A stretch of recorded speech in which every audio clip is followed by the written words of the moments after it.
नमस्कार दोस्तों। Supreme court की ओर से एक ऐसा स्टैंड देखने को मिला है जो कई दशकों से देखने को नहीं मिला था। कम से कम हम ये तो कह ही सकते हैं कि जब से देश आज़ाद हुआ है या देश का संविधान लिखा गया है, तब से ऐसी चीज़ सुप्रीम कोर्ट से देखने को कम ही मिला करती थी। आज राष्ट्रवाद की भावना से सारा भारतवर्ष गदगद हो चुका है। सुप्रीम कोर्ट ने नक्सलवादियों, उग्रवादियों और भ्रष्टाचारियों, घोटालेबाजों के वकील कपिल सिब्बल के मुंह पर ऐसा तमाचा जड़ा है कि कपिल सिब्बल कभी नहीं भूलेंगे कि सुप्रीम कोर्ट से भी उन्हें ऐसा तमाचा पड़ सकता है। हर घोटालेबाज का वकील है ये, हर आतंकवादी का वकील है कपिल सिब्बल। ये आप लोग जानते ही हैं कि 370 की सुनवाई जो है सुप्रीम कोर्ट में चल रही थी कई दिनों से। 2019 5 अगस्त को 370 को निरस्त कर दिया गया था, 35A को निरस्त कर दिया गया था जम्मू कश्मीर से। उसके खिलाफ सुप्रीम कोर्ट में ये मामला चल रहा था और मुख्य याचिकाकर्ता इसमें थे नेशनल कॉन्फ्रेंस के लीडर मोहम्मद अकबर लोन, जो इस वक्त मेंबर ऑफ पार्लियामेंट हैं नेशनल कॉन्फ्रेंस पार्टी से। उनकी ओर से मुख्य याचिकाकर्ता वही थे और उनकी ओर से केस लड़ रहे थे कपिल सिब्बल साहब। कपिल सिब्बल को आज ऐसा तमाचा सुप्रीम कोर्ट से पड़ा है कि अब वो इसे याद रखेंगे। मामला कुछ ऐसा चल रहा था कि ये सभी लोग कह रहे थे कि 370 को जो है बहाल कर देना चाहिए दोबारा से, और 35A को भी बहाल कर देना चाहिए।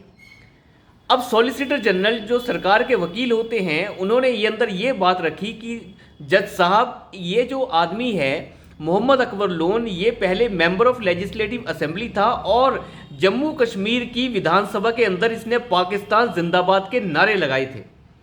तो पहले इन लोगों से ये पूछा जाना चाहिए कि आपकी निष्ठा भारत के संविधान में है या नहीं है, क्योंकि आर्टिकल 32 अनुच्छेद 32 के तहत ये यहाँ पे सुप्रीम कोर्ट में अपना केस लड़ने आए हैं कपिल सिब्बल के द्वारा। तो पहले इनसे ये पूछा जाना चाहिए और इनसे एफिडेविट लिया जाना चाहिए कि क्या इन्हें निष्ठा है भारत के संविधान के अंदर या नहीं, या फिर ये पाकिस्तान के प्रति अपनी निष्ठा दिखाते हैं। पहले इनसे ये लिखवा के लिया जाना चाहिए। तो उसके बाद चीफ जस्टिस ऑफ इंडिया ने भी इसके ऊपर सहमति जताई कि बिल्कुल, अगर इनको अगर ये बोलना है कि इनको भारत के संविधान में निष्ठा है, तो इसमें क्या बड़ी बात है, इन्हें बोलना चाहिए, इन्हें एफिडेविट देना चाहिए। चीफ जस्टिस ऑफ इंडिया ने तुरंत कहा कपिल सिब्बल से कि आप अपने मुवक्किल से कहिए कि पहले ये एफिडेविट दायर करें कि आप भारत के संविधान में निष्ठा रखते हैं, आप उसमें विश्वास रखते हैं या नहीं। तो कपिल सिब्बल शर्म आने के बजाय, वो शर्म नहीं आई उस आदमी को, शर्म आने के बजाय बिफरने लग गया, गुस्सा होने लग गया, कहने लग गया कि ये कैसी बात हुई, मैं क्यों बोलूं उनके साथ ऐसे। अगर उन्होंने भारत के संविधान के तहत शपथ ली है तभी तो मेंबर ऑफ पार्लियामेंट बने हैं, तो इसमें फिर उन्हें ये एफिडेविट देने की क्या आवश्यकता है। तो लेकिन चीफ जस्टिस साहब नहीं माने। उन्होंने कहा नहीं, आपको अपने मुवक्किल को कहना होगा कि वो एफिडेविट दायर करें कि आपको भारत के संविधान में निष्ठा है या नहीं है। तो कपिल सिब्बल उसके बाद कहने लग गए कि नहीं नहीं, ऐसा तो नहीं होना चाहिए, इसके कोई सबूत नहीं है कि उन्होंने ऐसा बोला है, लेकिन अगर उन्होंने ऐसा बोला है तो मैं उनका केस नहीं लड़ूंगा। देखिए इस कपिल सिब्बल को कह रहा था मैं उनका केस छोड़ दूंगा अगर उन्होंने ऐसा कहा है। अरे भैया, उन्होंने विधानसभा के पटल के ऊपर ये कहा है, तो आपको पता नहीं है कि उन्होंने क्या कहा है। कपिल सिब्बल को अंदर ये कहना चाहिए था कि जी बिल्कुल, मैं उन्हें कहूंगा कि वो एफिडेविट दायर करें।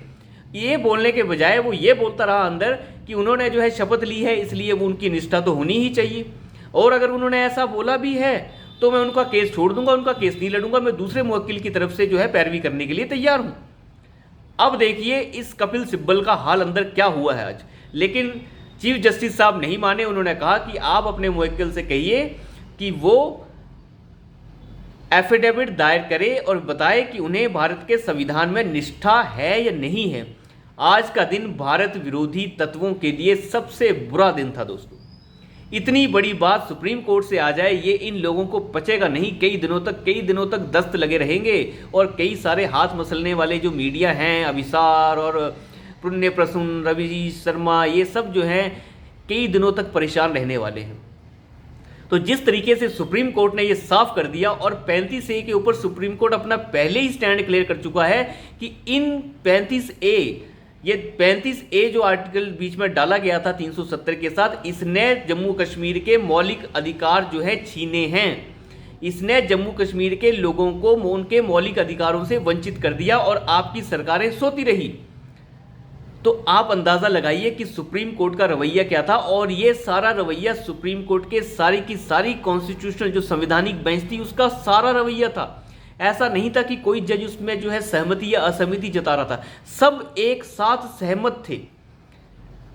ये एक बहुत बड़ी बात है जब सारे के सारे जज जो हैं एक आवाज़ में कह रहे हैं कि 35A से जम्मू कश्मीर के लोगों का मौलिक अधिकार छीन लिया गया और 370 के मामले में सरकार ने बिल्कुल गलत नहीं किया है। तो कुल मिला के बात यह है कि अब सारा पानी बिल्कुल जो है साफ सा हो चुका है और सब कुछ आर पार दिख रहा है। उबलते पानी में कुछ दिखता नहीं है, लेकिन मुझे लगता है कि अब देश भी समझने लग गया है कि मामला हो क्या रहा है। हर देशवासी को अब समझ में आ गया है कि, और कपिल सिब्बल जैसे वकीलों को भी मैसेज सुप्रीम कोर्ट की तरफ से चला गया है कि अब बस हो चुकी है, थोड़ा सा अपनी लिमिट में रहिए, हद से पार जाने की कोशिश मत कीजिए, सुप्रीम कोर्ट को अपने बाप की जागीर समझने की कोशिश ना कीजिए कि जो बोलेंगे आप बड़े हैं तो हम आपकी बात सुन लेंगे।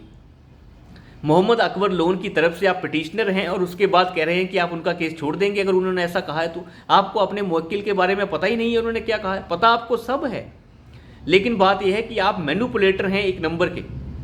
आपको शर्म नहीं आती कि 370 के मामले को चैलेंज ही क्यों किया जा रहा है सुप्रीम कोर्ट के ऊपर। पहले तो सुप्रीम कोर्ट को इसके ऊपर सुनवाई करनी ही नहीं चाहिए थी, लेकिन अगर सुनवाई की है तो कम से कम मैं आभारी हूं सुप्रीम कोर्ट का, उन्होंने राष्ट्रवाद की भावना को ध्यान में रखा और ऐसे घमंडी और राष्ट्र विरोधी वकीलों को एक सबक सिखाने का काम उन्होंने किया है।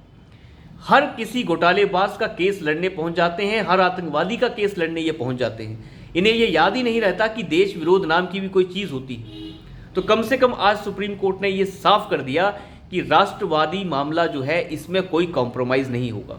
देखिए, ये सब कुछ होता है तभी जब मजबूत सरकार पीछे खड़ी होती है। सुप्रीम कोर्ट को भी ये एहसास है कि पीछे जो खड़ी सरकार है वो मजबूत है और वो अगर कानून बना रही है तो कानून लागू कराने का दम रखती है। किसी भी लचर और अपंग सरकार में ये दम नहीं होता कि वो कानून बना दे और उसे लागू करवा सके और फिर अपनी बात को सॉलिसिटर जनरल के रूप में सुप्रीम कोर्ट में बिल्कुल निडर होकर रख सके। ये तभी होता है, सॉलिसिटर जनरल भी तभी अच्छे से बात कर पाते हैं जब पीछे एक मजबूत सरकार खड़ी होती है। तो आज सुप्रीम कोर्ट के इस रवैये से पूरे के पूरे राष्ट्र में एक राष्ट्रवाद की लहर दौड़ गई है और हम आभार प्रकट करते हैं सुप्रीम कोर्ट का कि उन्होंने इस तरीके का स्टैंड जो है वो राष्ट्र के लिए लिया है और ऐसी राष्ट्र विरोधी तत्वों को एक जोरदार तमाचा जो है आज दिया गया है। तो अभी के लिए इतना ही, धन्यवाद।